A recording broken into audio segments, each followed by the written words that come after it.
Well, welcome everybody to my channel. Today, I am very honored to have the first guest of my new series, um, Journey of a Starseed. And I am really honored to have Elsa Dillon here today, who is in Australia. So coming from long, long ways away from where I am in the world. And I would love to bring her on tonight to have her share her story because it is absolutely incredible. And I guarantee anyone listening to this is going to be on the edge of their seat, just wanting more and more. Elsa is a mother of 8 beautiful, beautiful children. They're all contactees, they're all experiencers, they're all incredible, and her husband as well. And so I want Elsa to have an opportunity quickly, well, not quickly, but first to give us a little bit of a background on her life, and then we'll get into the question. So Elsa, thank you so much for joining me today. I'm really honored to have you. Thank you, Sherri. It's lovely to meet you. My husband and I were, well, we still are, we're fashion photographers. So we met and he would be shooting around the world and I was too. We came together and Richard was probably more awake than I was at that stage. So we're talking 1997. I had some big realizations when I met Richard about how the world really was. I kind of had the idea that it was like Disneyland. But when I met Richard, a lot of walls came down, a lot of crumbling of programs. I really started to realize that everything was just frequency, even money. So then we started cleaning up our acts even more. So we started eating healthier. We started feng shuiing. We studied astrology, numerology. I use the word study, but I guess we just took it in our day to day. So we would just go, oh, that's interesting. Oh, that's interesting. So we would have interest in it, as well as working. We started, a big one for me was animal speak. I had some really big animal realizations. So communicating with animals, their messages, their signs, their feathers, that was big. And we just started cleaning up our diet. And a lot of people say to us, well, you live such a healthy life now, but we've been cleaning up since 97. So it's been a gradual journey over those 25, nearly 30 years. Once we had children and I knew I was pregnant with our first, I realized that I did not want the kids to have my fears. I had fear of mirrors. I had fear of walking over bridges or being on high places. So I just wanted to clear any hiccups or beliefs that I had in me. I didn't want the children to come through my body and carry them on anymore. I wanted them to come through as clean slates, we called them. So we started doing kinesiology, cranial osteopath. Then we started even fine-tuning that. So one of the cranial osteopaths, we started going to specialists who were in James Jealous, he's in the USA. So they're the unique schooling of cranial osteopath. And we just gradually cleaning our act up and then we started having children. So we started with our first, Gemma, and then the second, then the third. We pretty much had kids every year and a half, which was, I had never held a baby before, so I had no maternal instincts.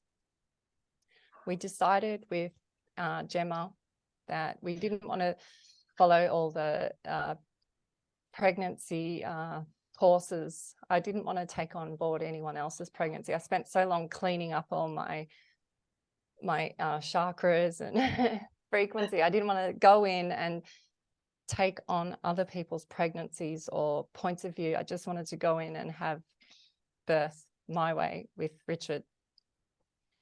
So we didn't do any classes. So we just had, I think we had one book that I read. Gemma and Jack, our first two we had in a hospital, but they were natural.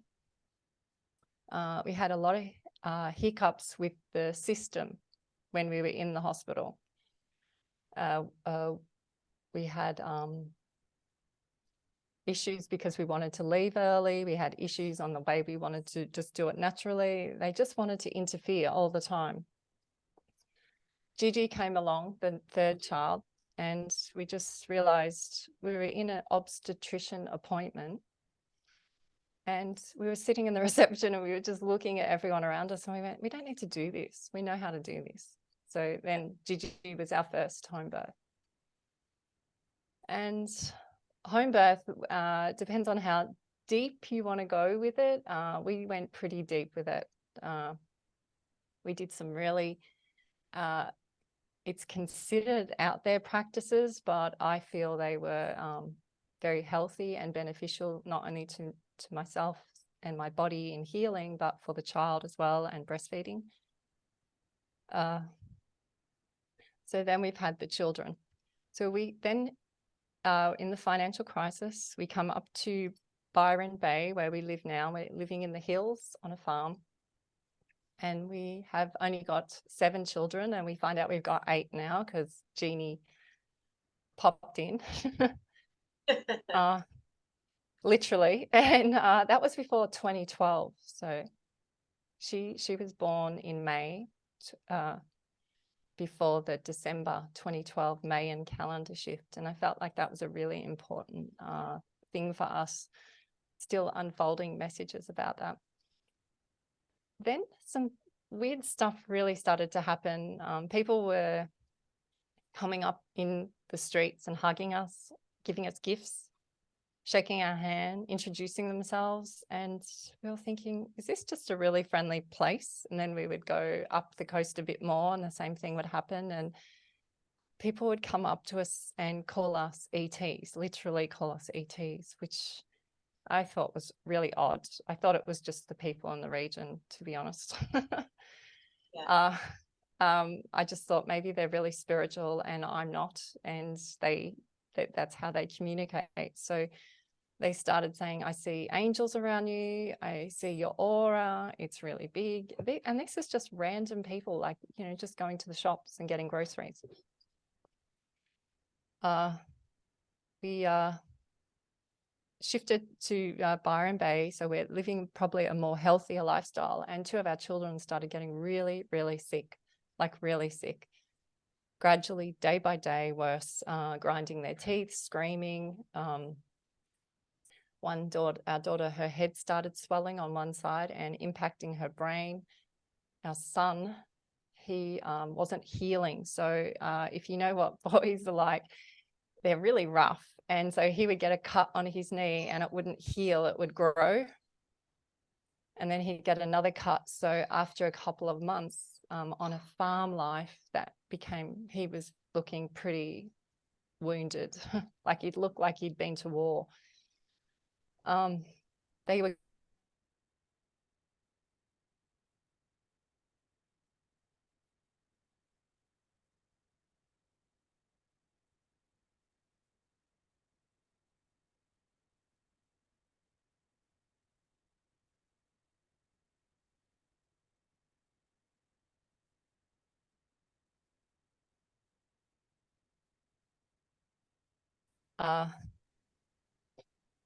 the electricity in this farmhouse kept flickering, turning off, shutting down, flickering, turning off, shutting down in the same time frame that we were asking for help from the universe. One night, the electrical meter box blew up in the house and caught on fire. The whole house filled with smoke. And I called the electrician and he said, I don't know if you're going to be able to get anyone out there. This is a regional thing. Your power meter box has shut down the whole region. I was like, okay. He said, it's a stormy night. You're out in the country. I don't know how long it's going to take for this to repair. And I said, well, it's okay. It's nighttime. I'm just letting you know.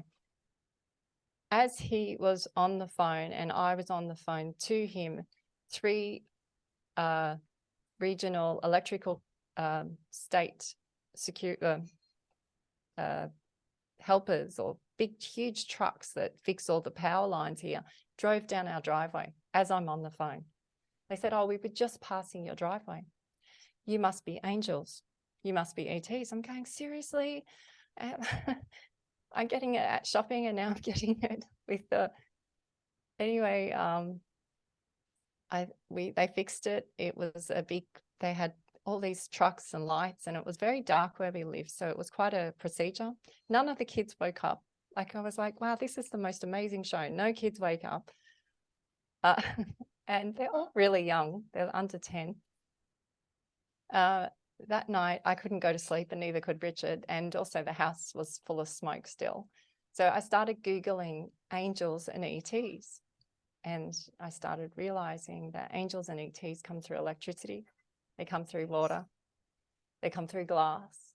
And I was like, wow, this is really interesting. I said, do you find this interesting? And Richard's like, yeah, this is really interesting. Then I learned about EMF. And I realized that our 2 children that were ill were on the bunk beds next to the power meter box. I took a crystal on a piece of string and Richard went and held it on the wall where the bunk beds were.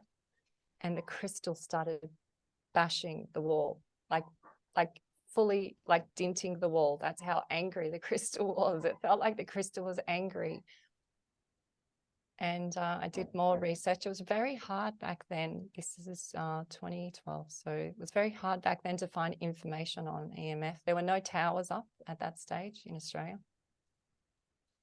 So we found out about EMF, and then I realized what has happened to Gemma and Jet. At this stage, Gemma, we couldn't actually take her out in public. Her whole eye was closed. She looked like a stroke victim. And if we took her out shopping with us, people would stare at her. So it was pretty severe where we were at. We realized, Richard and I, that angels and ETs were communicating with us then. We realized that they were helping us. They were the universe calling out to us going, how many times do we have to turn your electricity off for you guys to realize? All right, let's come in and blow it up. Obviously, they don't get it. Yeah, so we thought it was quite funny. I'm sharing this story because it's really hard seeing your children deteriorate at a rapid pace before they're meant to. And I know that a lot of families will be going through this situation, and my heart goes out to them at this time. And you can work through it. You just have to find it. And some people can offer the information, but really you will have to find your own information for yourselves to find the truth in it. And I think that's probably the bigger message in when you have disease and discomfort. So we've started to realize as soon as we shifted the children from the bedroom, so we did that night, the next morning, Gemma had a memory. Now, Gemma's lost her memory in this time frame that she had been sleeping next to this meter box. Jet, we noticed a few of his wounds had started to cross over, whereas before they were open. This was in 24 hours. We were like, wow, this is amazing. So we bought a meter. We learned about how electricity conducts through your home, how each power point and how many sockets they have on them is really important. Like if you have anything that has 2 power sockets, you become the 3rd. Yeah. So when you use hair appliances and stuff, you make sure you turn them off and put them away because you become the 3rd socket.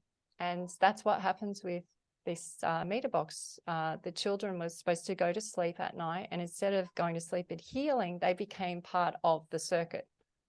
So their body was fully charged the whole time. So there's no shutdown.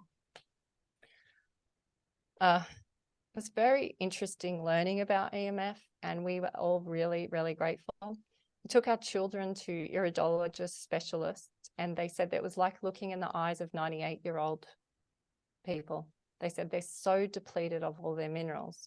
They said, you really need to get them on medication. Well, we just don't go to hospitals and we go to doctors. So we just went, how are we going to do this? How would the ancients do it? So we started this thing where we call it herb sandwiches. So the kids go out into the veggie garden and They pick basil, parsley, coriander, or citronella, I think they call it in US, comfrey, and then they roll it up and then they eat it. And I say, so our kids who are under 10 still say, have you had your herb sandwiches? So Gemma and Jet, normally we would have a herb sandwich once a day. So it's just tiny, and they just make funny faces and get green tongues and drink water. And you say, just do it. Just do it. Be like a cowboy. Just do it. Take the shot.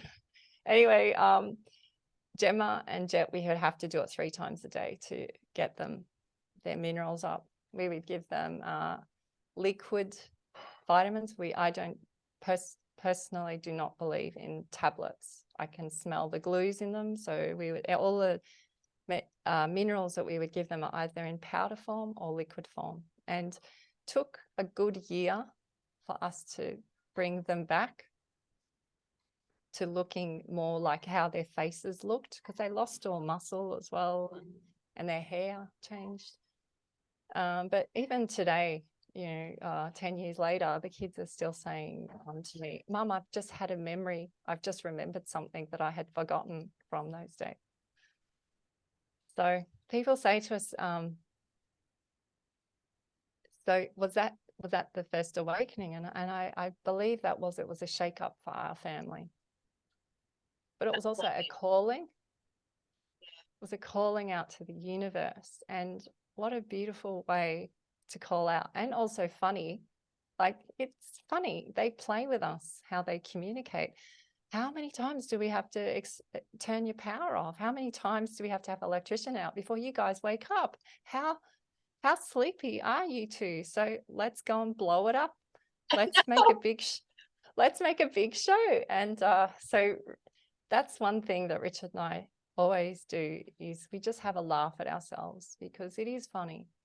It's tragedy, but it's also humor as well, because you're learning humans, you're learning here on Gaia, you're in this 3D body, and it's challenging sometimes. It's challenging for all the family members. So 2 weeks later, after acknowledging ETs and angels, I'm in the mirror dealing with my mirror phobias. I'm doing my hair and asking the mirror, which I thought was strange at the time, but I'm talking to a mirror. So now I'm doing mirror, mirror on the wall. So to me, I feel mirror, I call it mirror magic, because you are connecting to something when you connect through a mirror. But at the time I didn't know that, but now I do.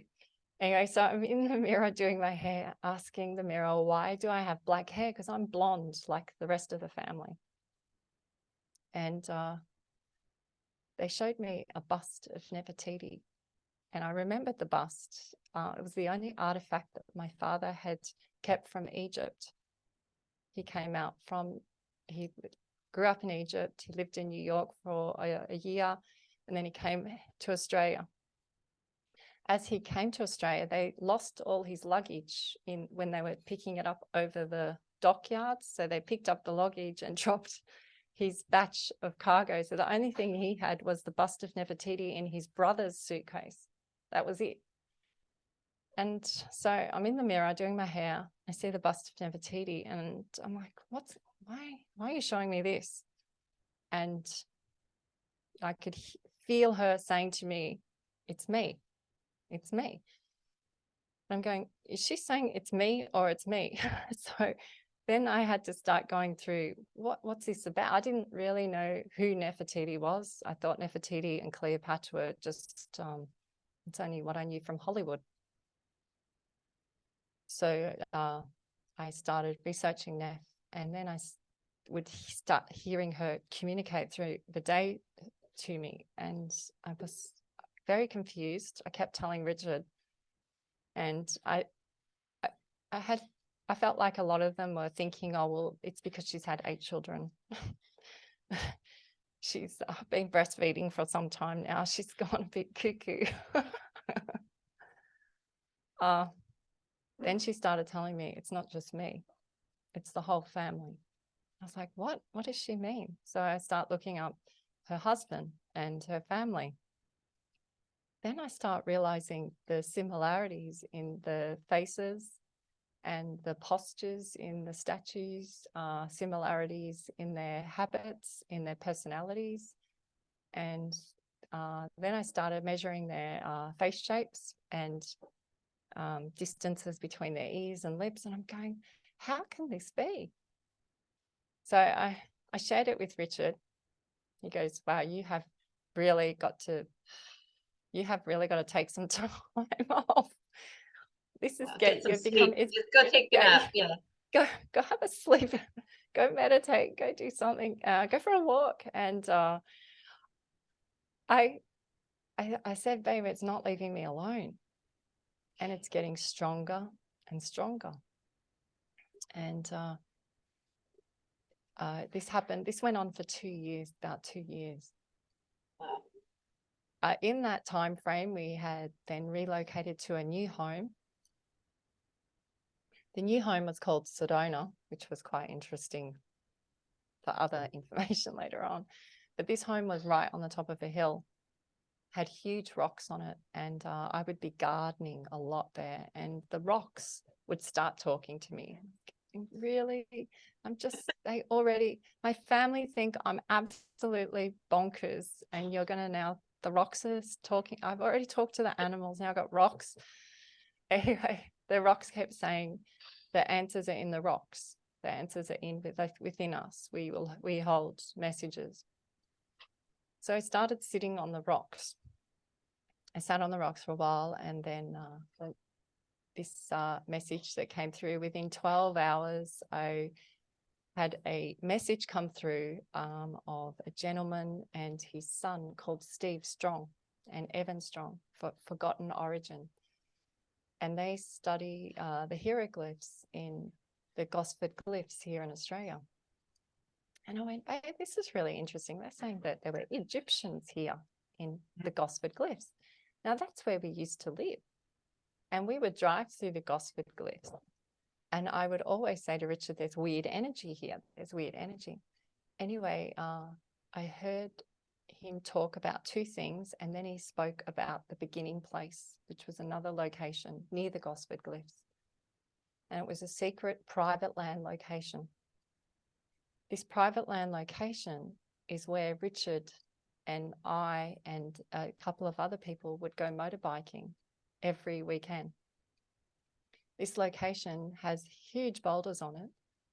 And while Richard was, it's called trials bike. It's those bikes that do stunts where they jump really high and they bounce. So while Richard was doing that, I would be pregnant by myself or with another lady. And we would sit on the rocks and draw our hands around all the carvings on the rocks, like how the Indigenous do it. But I didn't know that's how the Indigenous do it. To preserve the carvings on rocks, they would run their hands around it, like how the elephants run their trunks around deceased bones of their ancestors. We were there for 6 years in these ancient grounds called the beginning place, and I only worked that out 2014. So now Richard goes, well, now you've got a lot of information. How are you going to prove this to us? How are you going to prove this to us? I said, I don't know. I have no idea. And I heard Dolores Cannon. She spoke of how she would communicate through Nostradamus. And I was like, wow, someone else is doing it.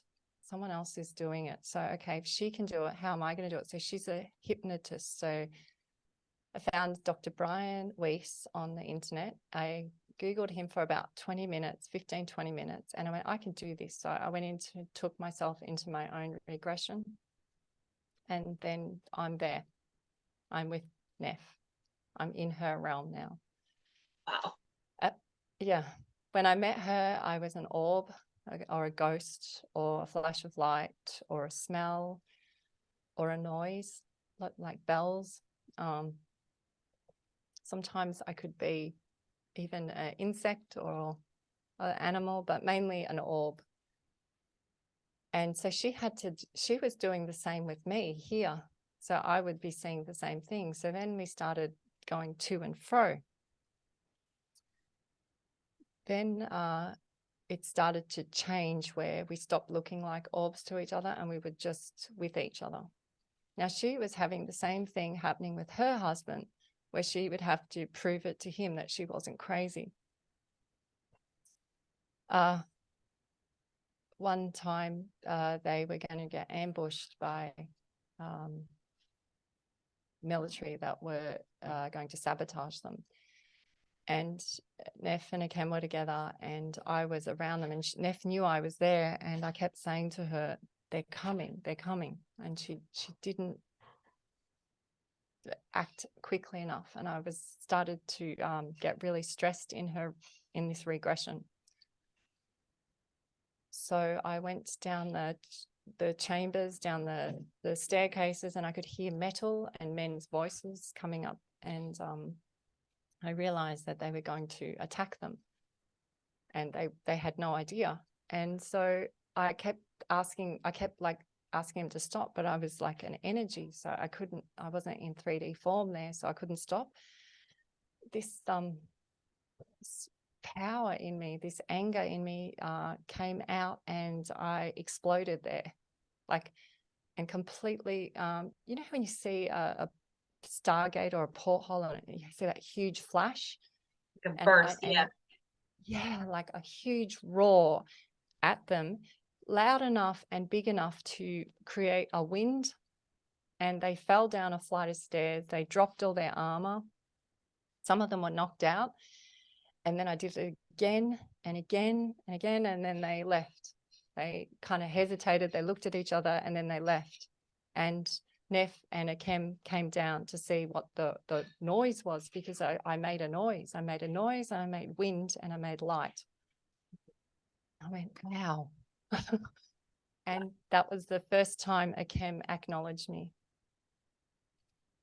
She became the first wife then. She was there was 2 wives, and Akem raised her up to be the first wife. Now, what's interesting about this story is that before 1997, I think Richard, it was 95 and 96, just for about 8 months, Richard had another wife in the UK. Her name was Elsa. Crazy. It's crazy, right? Like trying to find the right Elsa. Yeah. And Richard said when he came to Australia, he came looking for me. I was like, how did you know he said, I came looking for you. And he did. He literally would ask everyone in the industry who I was, how do I meet her, where does she go?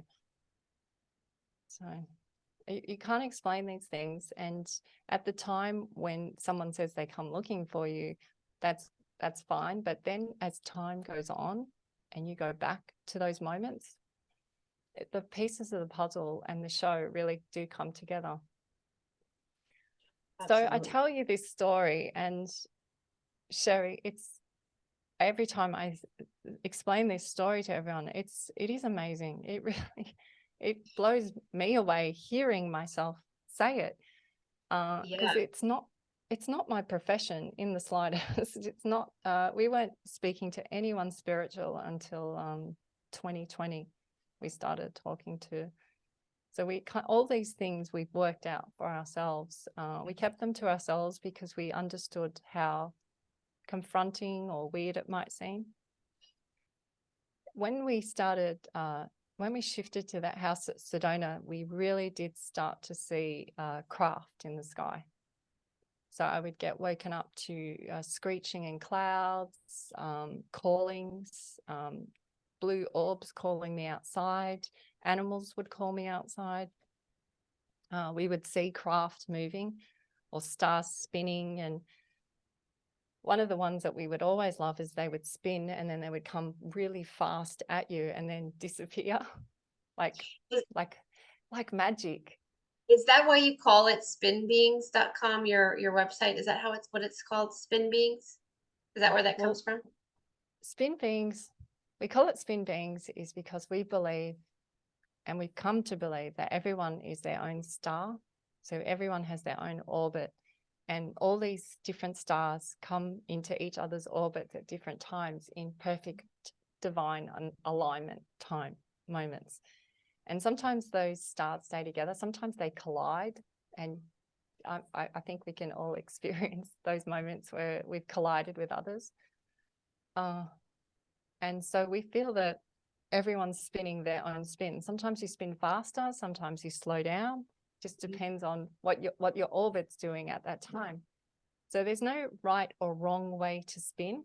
You just are. And some are spinning real slow, and you can feel those ones. And that's okay too.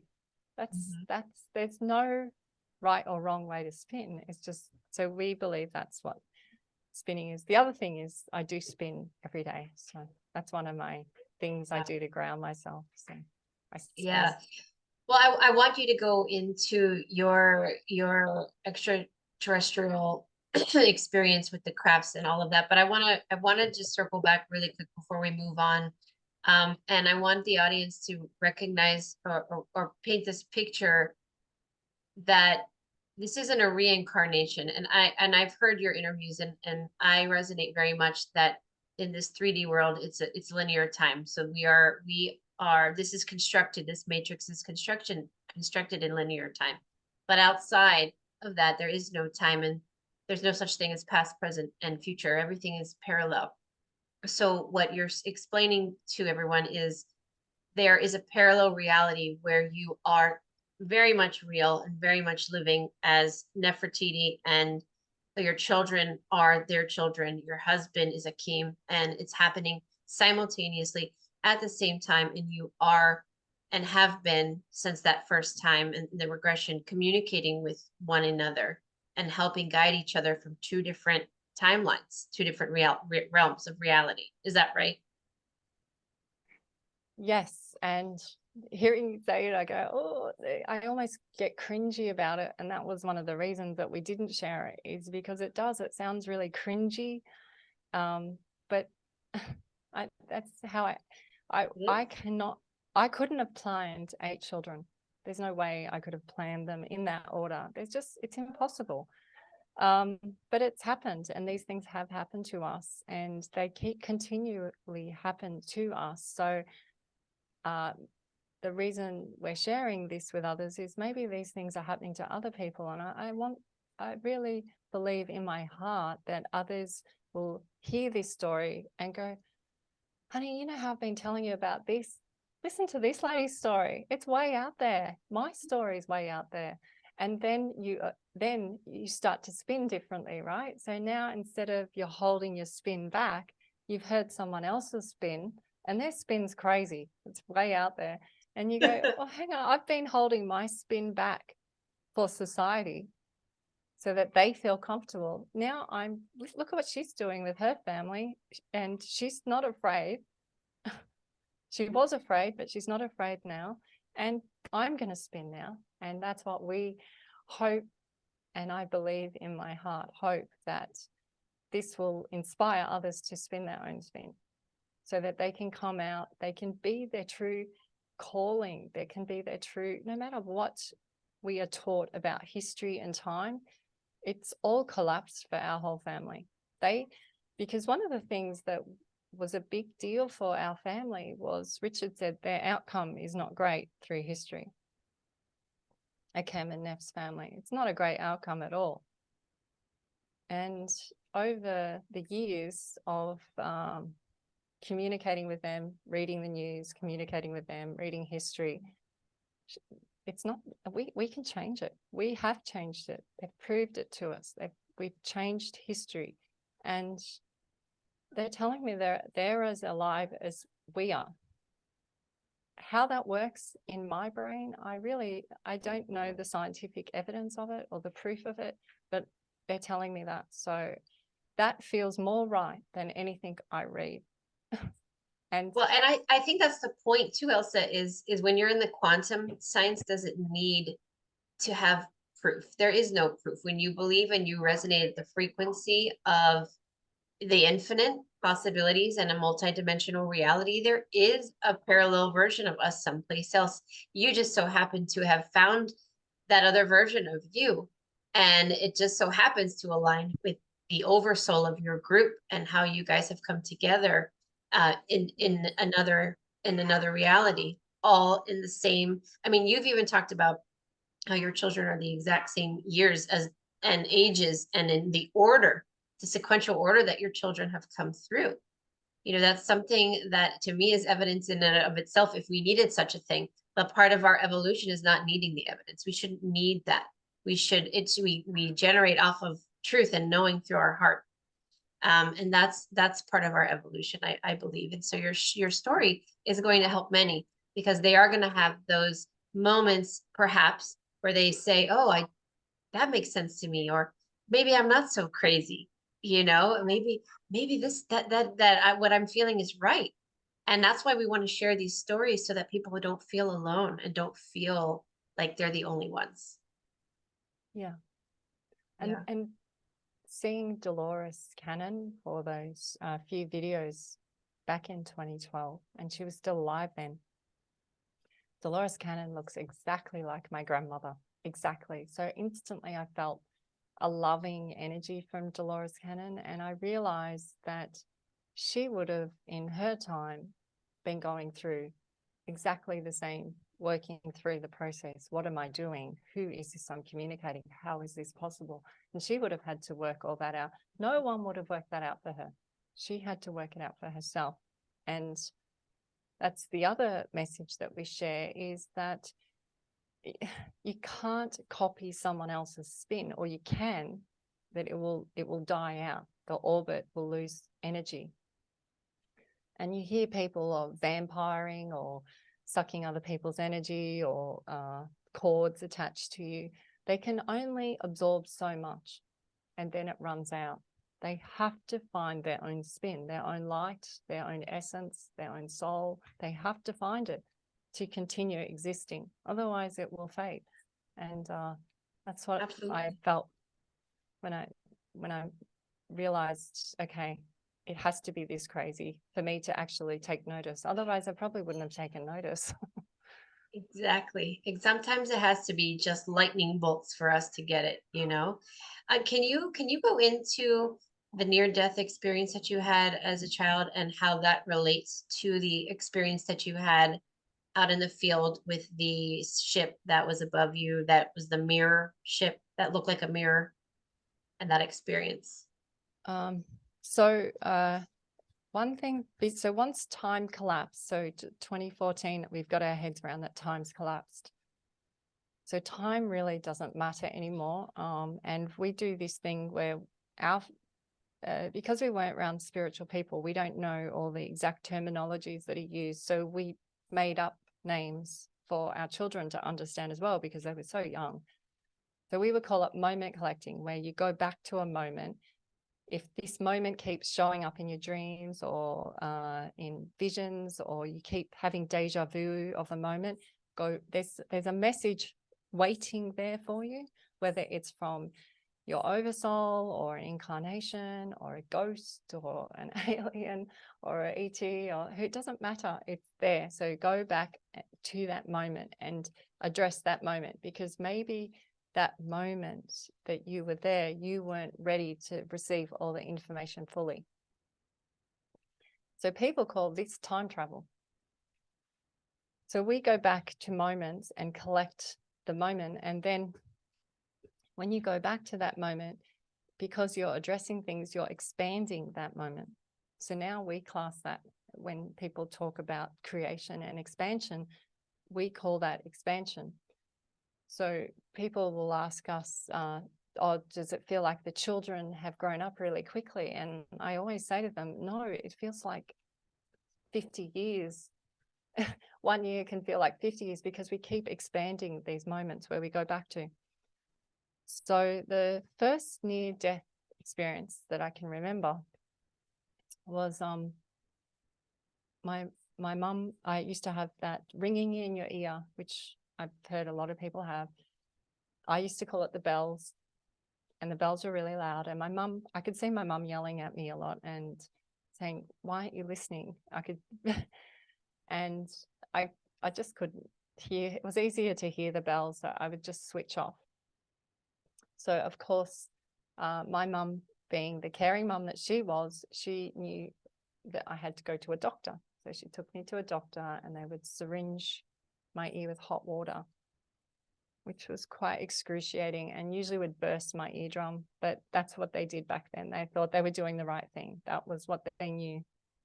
So that's okay. Anyway, so I was about 18 months or 2 years old.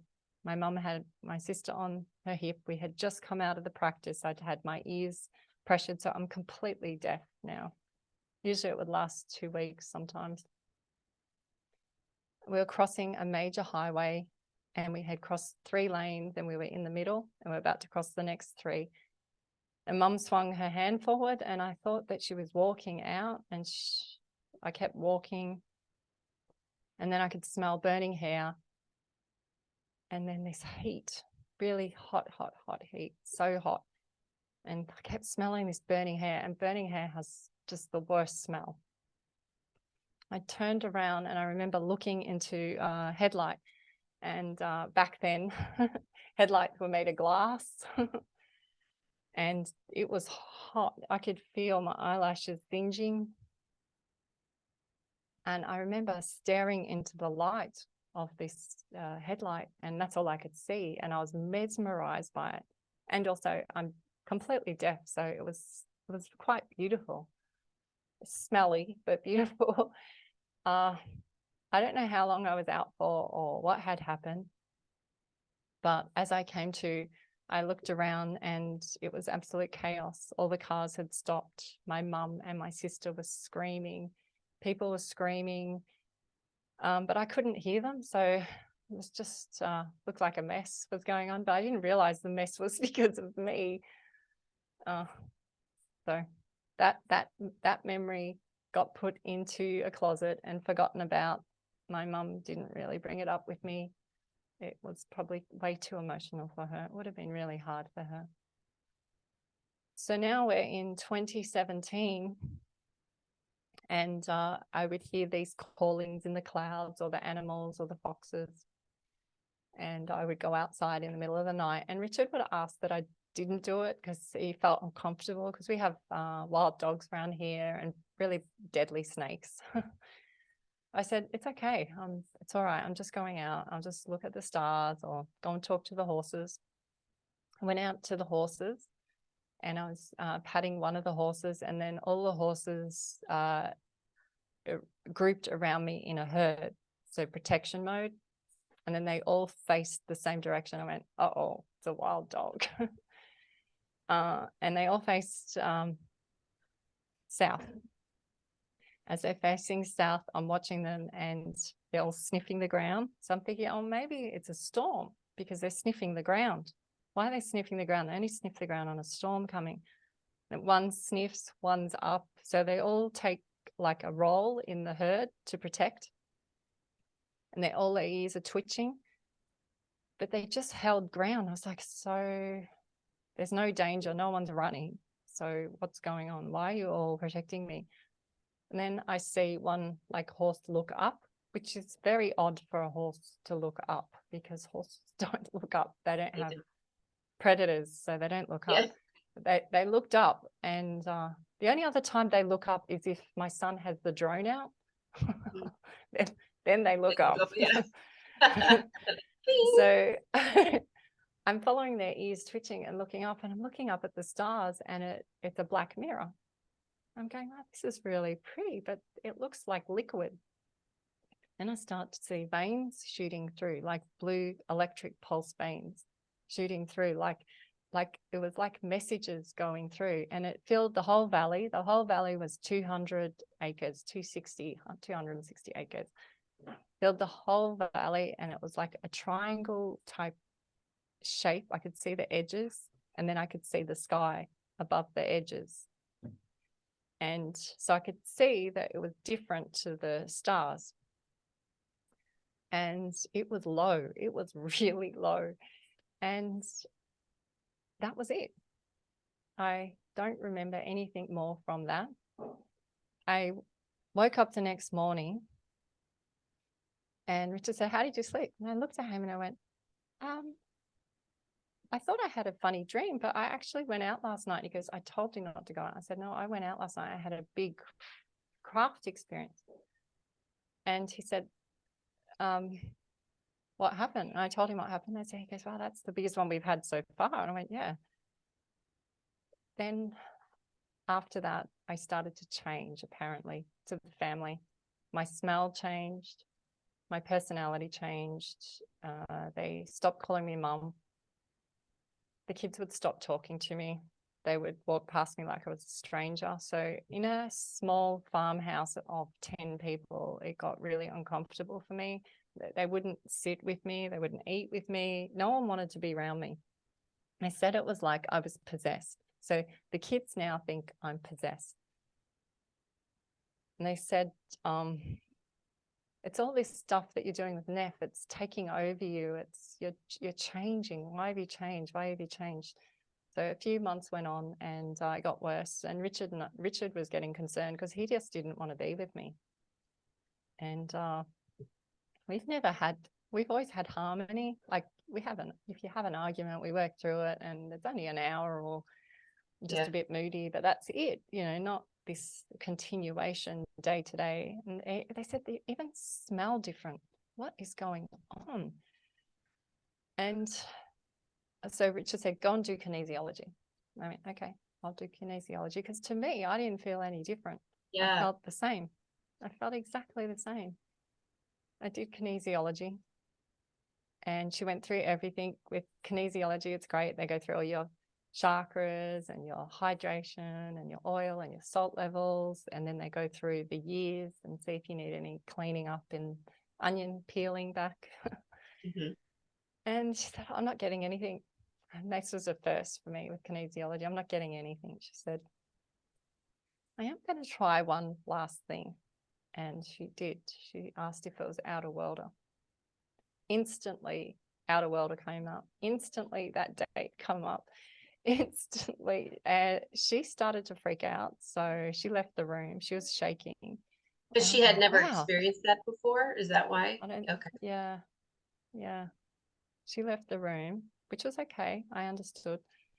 And I was going, so I'm not possessed. This is so good. This is great news. So now the kids can realize that they don't have to do an exorcist on me or something. Right. Because that's what they were looking at. They were looking at throwing holy water on me. And they come back in, and they were asking questions, asked how long they'd been gone for, and they gave 10 years. So my brain's like, but I was only gone, I don't even know. I think I was only gone a couple of minutes, but they said it was 10 years. So I was like, okay. And then I kind of had to leave really quickly.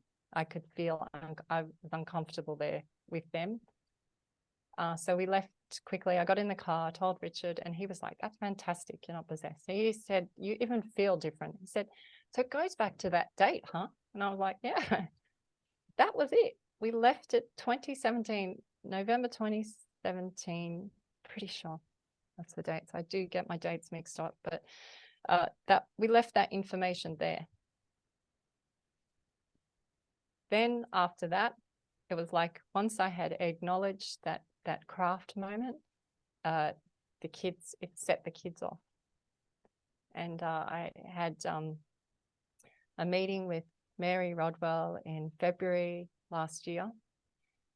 And she said it was like a catalyst. Like, now you're ready.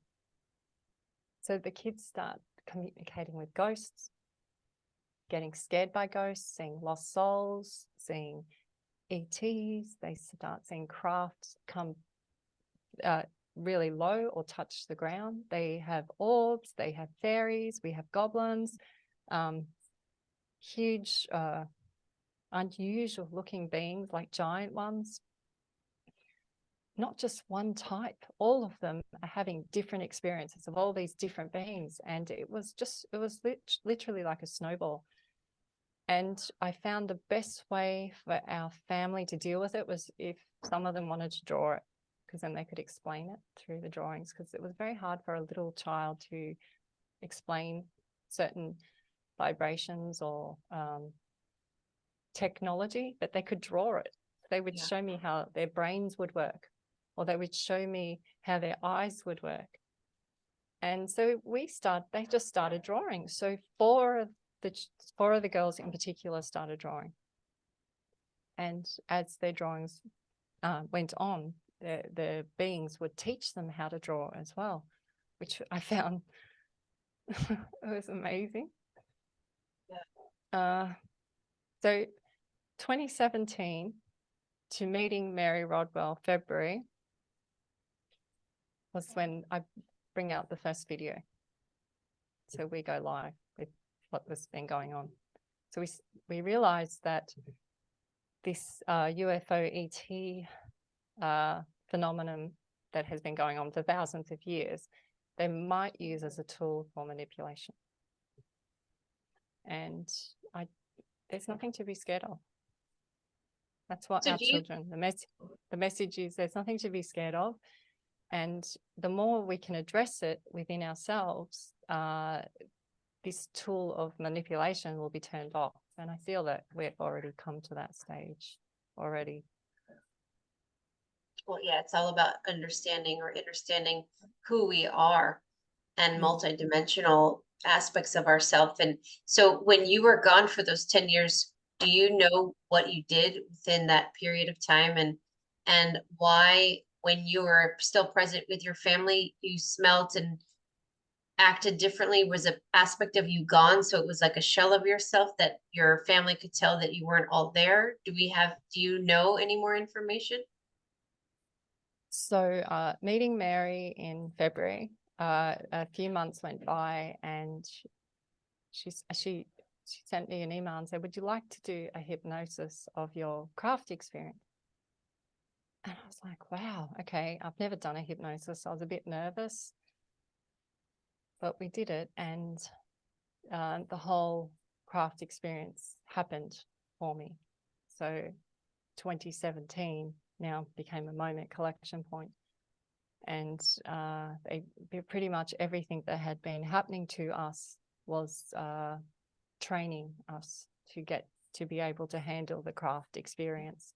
So I thought it was really clever how Mary described it. She said, you had to learn all of this information and technologies, so now you can go back on the craft and collect the information with an understanding. Because if I did a hypnosis back in 2017, I wouldn't have understood a thing. And I was like, of course, that's makes so much sense. Yeah. These guys are really smart. They know what they're doing. They're really, really smart. So they told me messages of the water, how important the water, and I knew the water was important, but they were like, that's the Akashic record. There's no such thing as intelligence. The intelligence is within us, and the water carries it through us. And you can tap into the records anytime you want. They're there.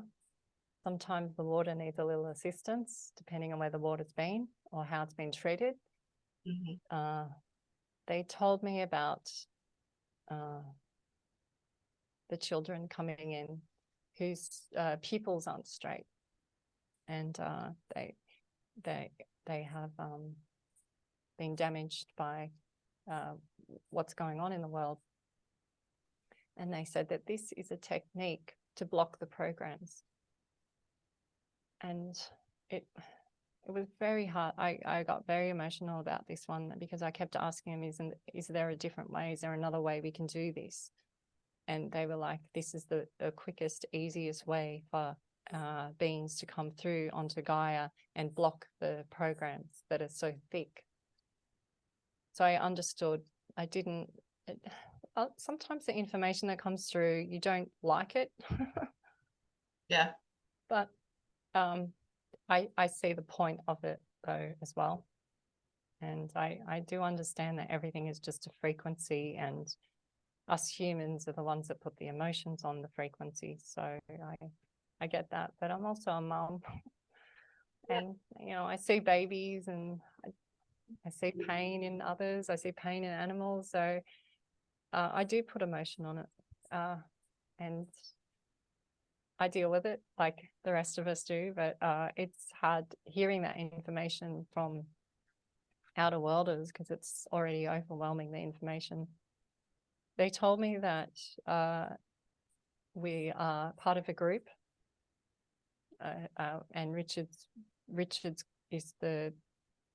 has called us in. His Oversoul has called our family in to incarnate again.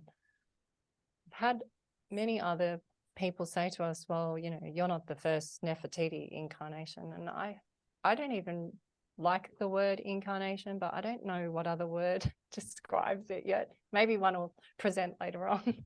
Yeah. But we call it words grounding. are so limiting. Yeah, they're so, yeah. They show me the core words of everything. They take me back to the original language on pretty much everything. So they will always take me back to the core word, because a lot of the words that we use have the opposite meaning. And so they keep teaching me the meaning of the words, and they show me the magic in it. And they show me the butterfly effect, which is great because it helps confirm it for us on Gaia. Yeah. And people say to us, are you scared for your children? Are you worried or in your fear? And I was at first in the beginning. I was in fear. I thought that our children were going to have the same outcome as the other realm as it was playing out. And to this day, it's still playing out pretty much exactly how it has in the other realm. So, but I feel like a lot of it has been hidden. So we don't know the whole story. Certainly don't know the whole story. Yeah. That's for sure. That's for sure. And I believe in co-creation, and everything in a quantum realm can shift instantly. So you can absolutely change the timeline where they are, just like we can change the timeline where we are. And perhaps that's why the two timelines are merging together to help and assist one another. I think that's the purpose of you coming together and being having a recognition or an acknowledgement of one another. You know, it's a beautiful thing. And all of your, and I want to get into the children because that's a big part of this series. But before we get there, are there any other messages that because I think I remember you talking about where they saw us going in the future and how we were moving towards this clean slate. And I resonate with that very much, because I feel like the reason why there aren't a lot of prophecies, because once we get to that ascension or our evolution where the possibilities are infinite, then that's when the expansion occurs, and it's difficult probably for them to say exactly what they see because it's ever changing. And I think that's how they showed it to you, as a clean slate and then nothing. Is that how they showed it to you?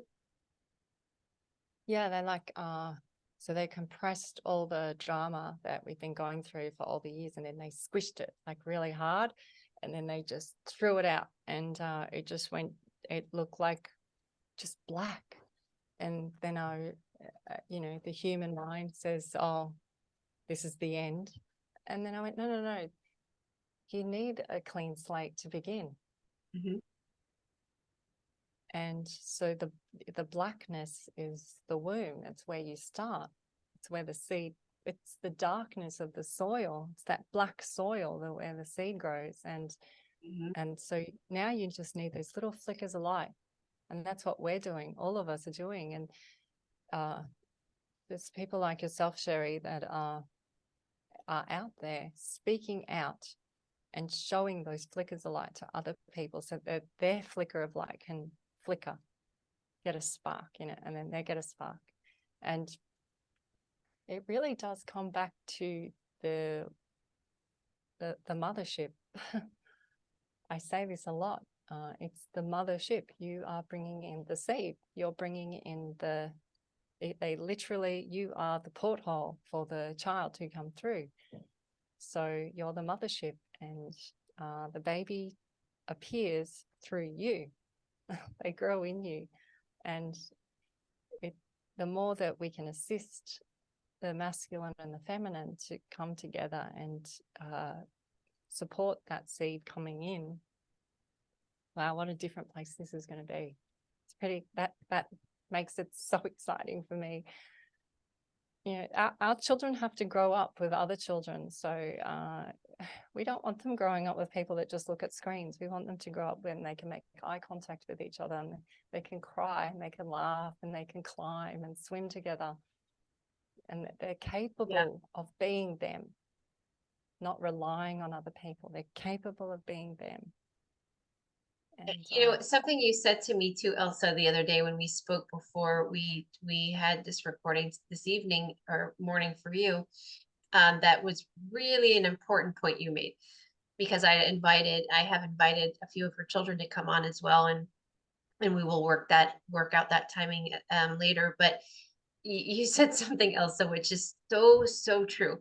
We ask your children, beautiful children, to share their knowledge and their information with everybody, and they tell you, Mom, I don't understand why what we're doing is so important to why does everyone want to know?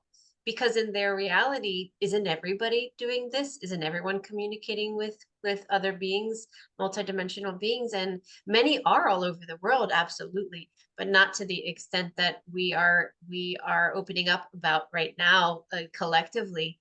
And it's beautiful children like yours that are coming out, that are helping that will help the other children open up, that are perhaps too afraid to say anything to anyone because they don't want them to think that they're crazy. But your children, this is their reality. So to them, it's just normal every day. Why would Sherri want to interview me about this? This is just me. Isn't everybody like this?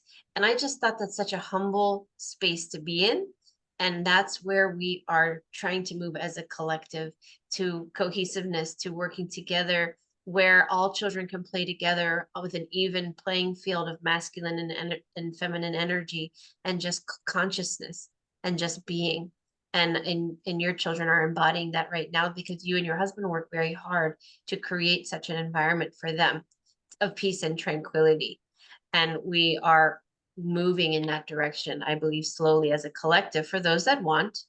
And I think that there are pioneers such as yourself, the way showers that Dolores Cannon speaks about, that helps the rest of us find that way.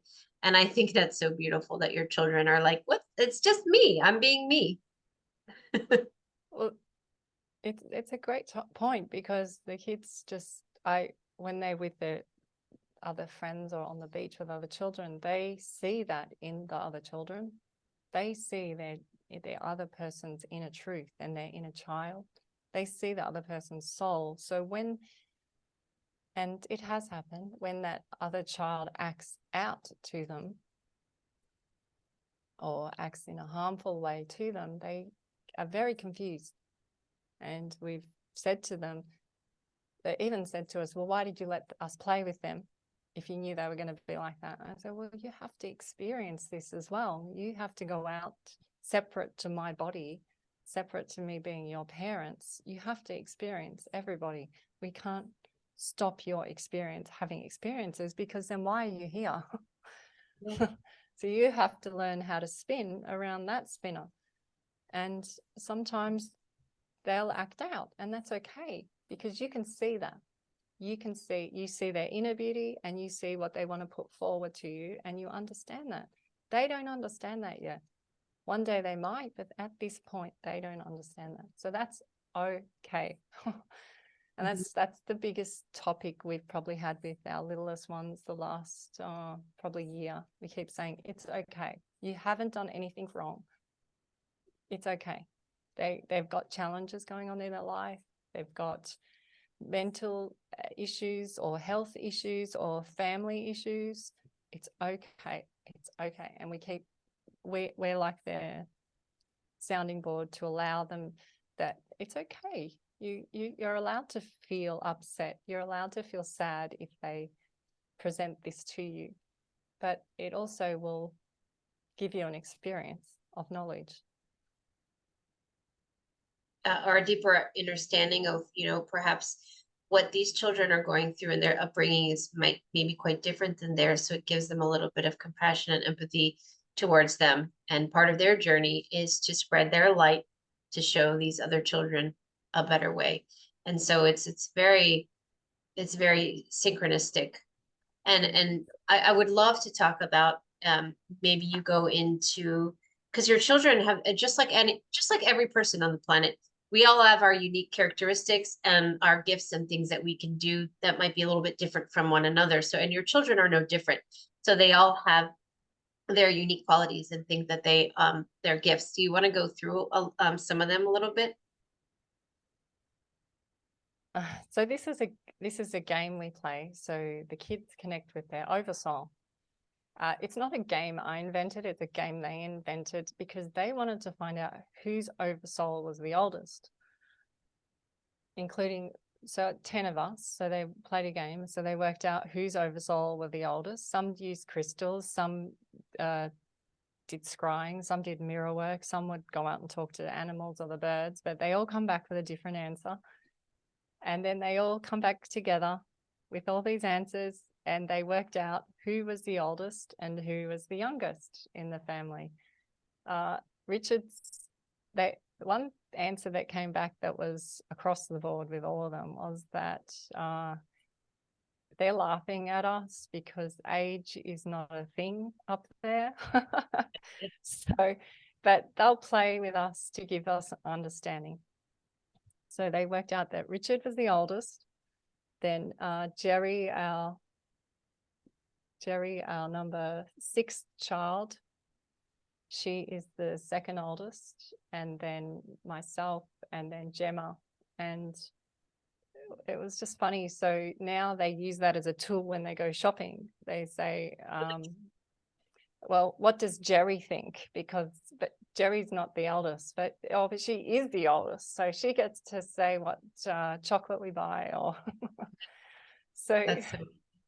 so again, we comes back to being playful with all this information, not holding on to it and carrying it around. And it's not just about singing it on mountaintops. It's playing with it and being in your day-to-day and enjoying the information as well, not preaching it, but using it so that you can make a decision with messages or things that come through.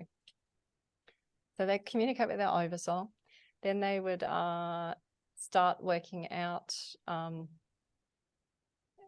all the different beings that were around them, and why was it only that being coming for that person and that being for that person. So they would work out things like that.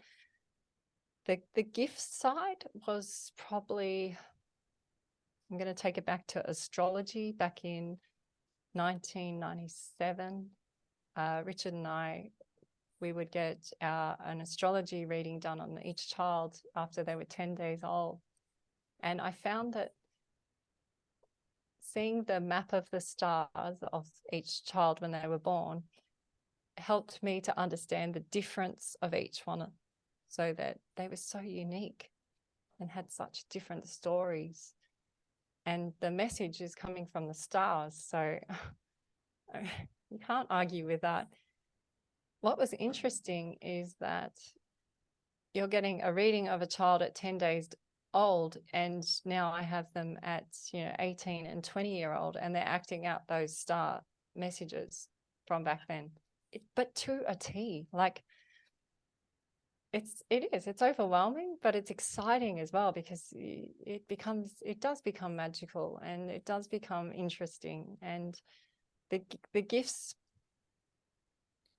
for the children were, Gemma was the great warrior, great warrior. Her oversoul, her essence of her beingness is a great warrior. And if you know Gemma, when she's got her mindset to something, you don't get in Gemma's way. She swings a sword round and you duck. Yeah. She's got that in her. You can feel it in her. We have Jack, who is the first son. He was told that he will be a great healer. And she said, the astrologer said to me, I do not understand the way he's healing, because it's not invented yet. And I was like, wow, that's really cool. So we're going back to 97, this Wow, message. yeah. Gigi is the cheeky one. She's like elf-like, fairy, pixie-like. And she will be able to share great messages throughout the world in large numbers, and her cheeky smile and her beauty will present, and she'll be able to get away with it. I was like, oh, that's interesting. So she'll be a speaker. Then we had Jet. He's the builder. He's the fisherman. He's the one with sharp tools. And he has, our son, Jet, is the giant. He is huge. He's 6'5" and creates a shadow over me when he stands near me. When he was a baby in nappies, he would run down to the jetty and fish off the jetty, and all the fishermen in the whole area would want to cast like him.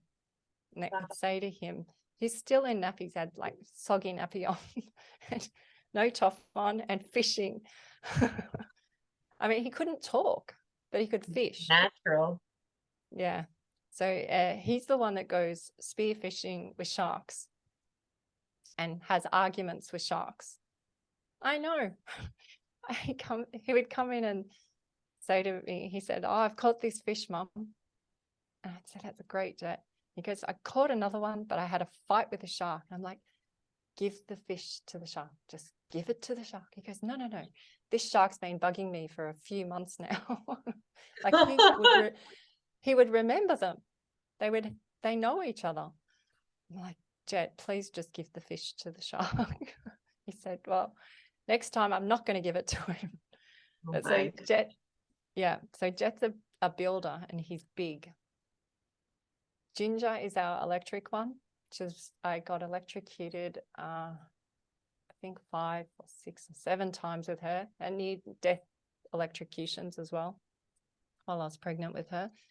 She was conceived and electricity happened, and all through her pregnancy was just electrical shortages, and me in particular getting electrocuted.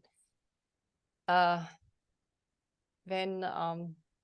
she was born on a huge electrical storm, and even the midwife was like, of course she is. Of course. She's the electric one. Ginger came out, and her energy is electric. She has this energy about her that's intense. She does multitasking like I've never seen. I thought I was a multitasker, but she buzzes. If in a lightning storm, we have to be aware where she is and what she's doing, because lightning comes near her. Yeah. And nearly took Jet out one day. Gosh. Yeah, so we're very cautious. She can touch electric fences on the farm, and electrical appliances will turn on and off when she walks past them, or you'll go, oh, well, that happens to me. But when Ginger walks past something, you can see a light come out from the appliance to her. So again, this astrology reading, because we had it at 10 days old, I was prepared for it. So it wasn't such a shock as these things happened. Otherwise, you would think there's something wrong. But because we prepared along the way, we were realizing that there wasn't anything wrong. The stars had it. So we got Ginger, and we have Jerry. Jerry came through very interesting. I had whooping cough when I was with Jerry. 10 days before labor, I had whooping cough. And then 2 days before the actual labor, the whooping cough turned off. And I was like, wow, this is interesting. So now I'm okay. I gave birth to Jerry, and then we had another 2 days of rest. So 4 days whooping cough had turned off for me. And then after those 4 days, so 2 days after her birth, whooping cough not only came back for me, but she then had it. So for 6 weeks, I sat up holding her. I had sores on my body, on my back, because I didn't want her to lie down with whooping cough. So I slept upright. So I was very ill because it took it out of me, and she was very ill. She was born with all the animals around her like a manger. It was very bizarre. She is the calm one. She is connected to the Pleiades, but we don't know how, but she does connect to them. Sherri is, the way the astrologer described her is she attracts groups of people around her, but she doesn't have to do anything. They just come to her because of her calmness. And she's very calm. She's very angelic looking. And she's also very profound. She will come up to me and say just the most profound statements. And I look at her and I go, where did that come from? And she'll just present this information. She's, out of all the children, she's connected most with the other realm and a being. So there's a seer or a servant from the other realm who comes through and speaks between the two realms. And that's been amazing. Then we have Gidget. Gidget is number 7, and she was described as a meter. And the way the astrologer described her back then was she said that she will be able to read things like you have no idea, but she'll be able to read energies. So when I was told that, I didn't understand all the energies that were about. So in the meantime, I've learned about Schumann resonance, solar flares, moon energy, and she taps into storms, any shift in the universe. Gidget seems to be able to tell us that it's coming. She'll tell us if there's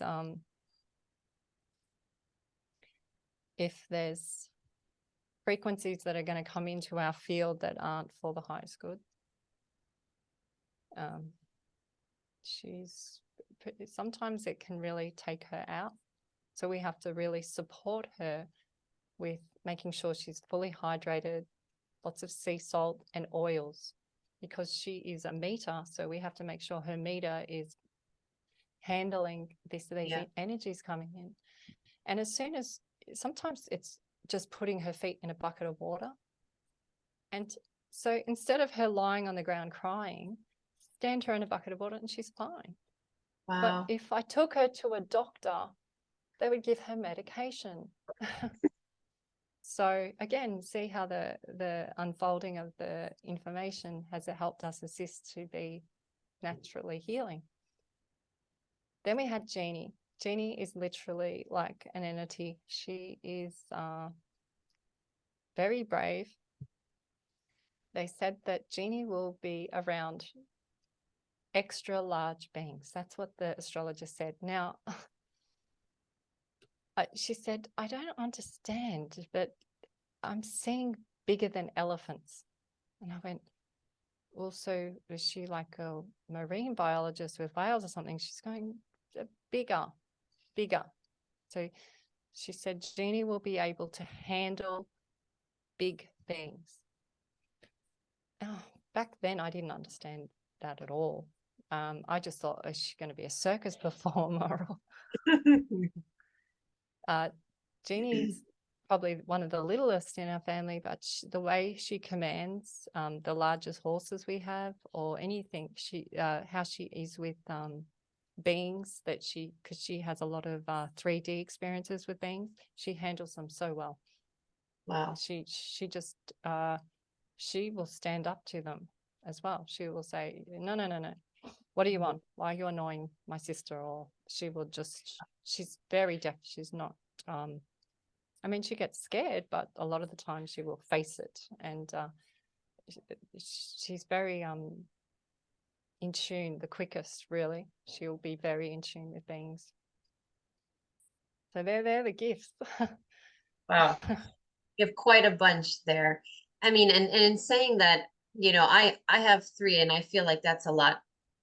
So kudos to you. But one of the things that I learned very early on was that I was guided to parent them as individuals. And I can say that's one thing I'm doing an A+ job on since these, since I've had the 3, just honoring who they are and their similarities, but also their differences, and allowing them to be who they are. And you have 8 that are extremely different. And I'm wondering if you have any tips to other parents, not necessarily that have 8 children, but maybe even 2 or maybe even 1, navigating these spirited, beautiful beings that come in here in this life, and parents perhaps don't have the tools yet because they're still healing themselves on how to manage and bring them up and keep them safe and create boundaries, but also give them the respect that they deserve to explore and be themselves, their authentic selves, and not being told what to be and how to be. What kind of wisdom do you have from having these 8 beautiful children that you can share with other parents, or grandparents and caregivers? Well, I was speaking with a lady just recently, and she said her son sees beings, ET beings, in his room. And he's really scared, and the other brother won't let him talk about it. And I think that, I'm not sure if the dad just sort of switched off to it as well. I can't remember. She was a lovely lady, and she said, but I don't know what to do. And I said, so have you seen these beings? And she said, no, it's his experience. I'm not getting anything from it. I said, well, when I was a child, I was scared of goblins under the bed.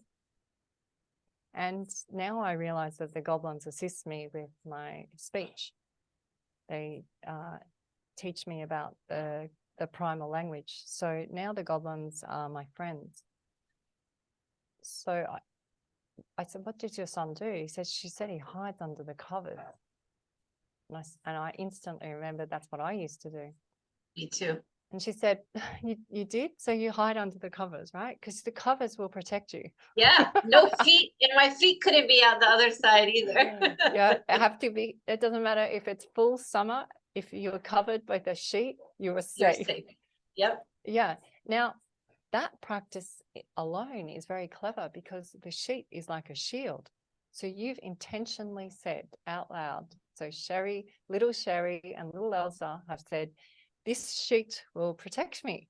So you see people draw lights around themselves or auras around themselves. And so it's the same thing. It's an intention. So this sheet will protect me as long as nothing is out. Exactly. I said, if I was you now and I was going back to my inner child Elsa, I would jump in the bed with my son and go onto the covers with him and look at him and go, now what? What are we hiding from? Do you want to ask them? Let's work it out together. And maybe, just maybe, something will prevail. And by being playful and out of the fear mode and having a laugh at yourself, that's how we found energies that felt dark to us or felt scary or felt like they were coming to get us. Once we alleviated the fear, they would shapeshift into something else.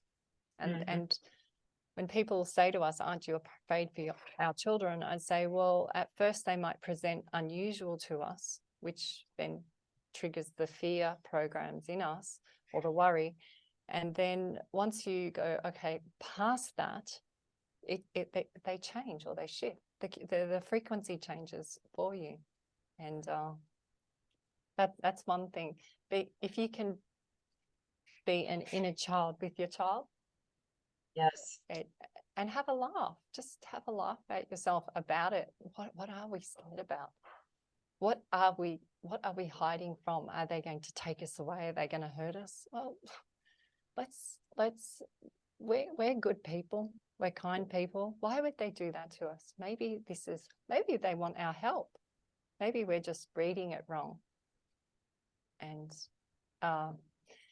in saying that, it's very hard with all the TV shows and the computer games because it's all fear, killing, worry, disaster. Yeah. I mean, I never hear of any of the computer games ever being do-gooders or anything going around healing people or anything. They're always they're always shooting. Yeah. So Yeah. you might have to stop watching those things a bit, so that, Yeah. because otherwise that what those programs are, they are programs. They come in, that scary music comes in. Yes. So I mean, my daughter doesn't like to watch it, and she knows. And I tell her, if you watch this, you're gonna get scared later. But if her older brothers are watching something, she's like, "Oh, it's okay, mommy, I'll be fine." I'm like, "I know you're gonna be scared later if you watch it." And then she watches it. 5 minutes later, she gets scared, runs out of the room, and then she's in my room that night with having nightmares. And I said that implanted that fear within you. So when you're going to bed, you're thinking about what you saw. And I don't agree with it either. I don't like her to watch it. So now I don't let her watch it anymore, because she can't, another thing with children is their imagination is very expansive. So they get an idea and they can run with it. But the good thing, what you're saying is, just like they can run with it in the wrong direction, if you get them to laugh and remove the fear, they could go in a completely positive direction. And next thing you know, they're with angels and fairies having a great time up in the clouds doing something fun. It's all about yeah. how we handle the situations. And I like what you're suggesting. Well, we love that. We love Harry Potter, and we always say, when the kids see something, they'll just go, "That's ridiculous," and it's that scene where there's something scary comes out the closet, and then they say ridiculous, and it changes into something funny. It's the same being, it's just shape shifted, and that's the state we are. And it basically just comes back again to the simple thing that we say it's all evolved around, is frequency. So there is no good or bad frequency. It's just you choose which end of the frequency that you would like. Do you want it at this end of the pendulum swing or this end of the pendulum swing? And creation is here to create, and it wants to create. Whatever you choose is up to us. The free will is up to us. The free choice is up to us. And that's something the beings have shown us a lot, is they're very interested in how we select the free choice, how we turn it on, how we turn it off. That's something that's very interesting to them. It's like they're watching that. Yeah. And the more pure these children are, and they're not influenced by the music and the programming, the more likely they are to lean into that higher frequency. So that when your children are experiencing and communicating with beings, it sounds like majority of them, if not all, are very benevolent, kind, good beings that communicate positive messages. Is that right? So I'll share a story. One of our daughters was with her boyfriend, and they were at the end of a water where the delta comes in from the river to the ocean. And they're standing there, and she saw a siren go through the water. So we call mermaids sirens. And it was like white silk go through the water. And it was going one direction. And she said to her boyfriend, "Did you see that?" And he said, "I saw the end. I thought it was a dolphin." She went, "No, it wasn't a dolphin." And he goes, "Well, how could it be anything else?" And she said, "It definitely wasn't a dolphin." Anyway, the siren went back again, the same route, but the other way. She said, "Did you see that?" And he said, "I did see that, but I don't believe it." Then she could see him wobble. So she can see his frequency wobble. The siren came back around in the water a third time. And so now she's laughing because she knows that they're wanting him to see and see how she handles the experience of him being rattled. He said, "Okay, I saw it. I know what you're saying. Let's get out of here." And so he had to leave. It wasn't that he was scared. It was just that the frequency of Gemma, and the frequency of the being in the water was obviously a lot of energy that he's not used to interpreting for where he is right now. So he had to go away and spin elsewhere so that he could digest it all. So Yeah. there's nothing wrong with that. And he might come back to that like in years to come. It might assist him. So, I or think he there's a might, lot of that going on in the world right now with people that are waking up and perhaps spinning different directions, you know, and it's overwhelming. I understand that. Sometimes I'm too much for people with the things that I say, and you've experienced that as well. And it's all about, I love how you're spinning analogy of just spinning at the resonance where they align with one another. And if they don't, then they spin differently in someplace else.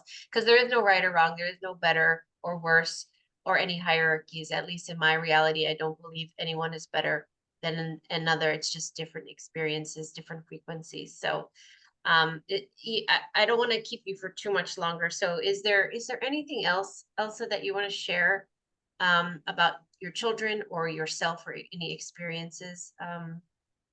Anything else that you want to share this evening? yeah, what you just brought up, I think is a really important topic, because there's a lot of people out there doing great things to help others now, spiritually and with coming into themselves, and understanding that their buzz sometimes is too buzzy for others, and then just allowing the space. And I have to give the example of when you and I first met. When we first met, the internet on my end went completely down. And we've had this with one other lady who has a big following as well. And the first thing that Richard and I said is that we're too buzzy. So the two buzzinesses come together. And it's a good thing, because what I feel has happened in this last year is that there's been a shift in technologies, and the shift has a good vibe to it. It feels like they talk about the AIs, and I feel like the AIs are even shifting in themselves. So if you're having all these people having this buzziness, this feeling, they're having to learn it as well, the technologies. And I feel that it's a great thing. Our internet is working perfectly today. It's had time to go away and digest, like the boyfriend, and come back and resume and go, okay, I can handle you two now together. It's okay. So that's so true. Yeah. So it was a really cool way of meeting someone. So I had to share that story, Sherri, because it That was was a good very one. unusual. Yeah. Yeah. And I've been doing interviews, 2, 3 a week, and that didn't happen. We literally couldn't talk to each other. We had to just give up. Like you tried 3 or 4 times to come on. And at one point we're like, it's not going to work tonight. Let's just, put it off, because you're right. It was just too much. The unification of our energy in that moment was too much for the internet to handle, I think. And that is a beautiful thing, because that means that it's meant to be. That means that there's a reason for us coming together. And I'm really, excited to get to know you. And we're going to have a couple of your girls on the show in the coming weeks. And I'd love to share some of their artwork and some of their experiences. So we definitely need to acclimate energy so that we can continue this relationship moving forward. So well, I want to thank you so much, Elsa, for coming on. There's so much more. I mean, we could talk for 2, 3 more hours, but I don't want to keep you for that much longer. So maybe you and I will even have to do a part 2, because there's so many more things that I want to ask you to share. But I think that for tonight, we'll wrap things up. So thank you so much for sharing your story and being brave and sharing it with the world, and deciding that your family is ready to take that next step. And I think that's a beautiful thing, to honor that journey that you have. And I think that even this conversation this evening will help many that watch it, whether it sparks something in them and they spin differently, or they feel in harmony and they feel at peace as a result of what you said, or it opens something up for them in a channel. And any and all of those are beautiful, beautiful opportunities. So thank you so much, Elsa. I really appreciate you. Thank you, Sherri, for sharing your family with us. And it's been great. Yeah. Well, we'll have to do it again soon. Until next time, enjoy the rest of your beautiful day. You're just getting started. Ours is ending. We'll talk again soon. Bye, everybody.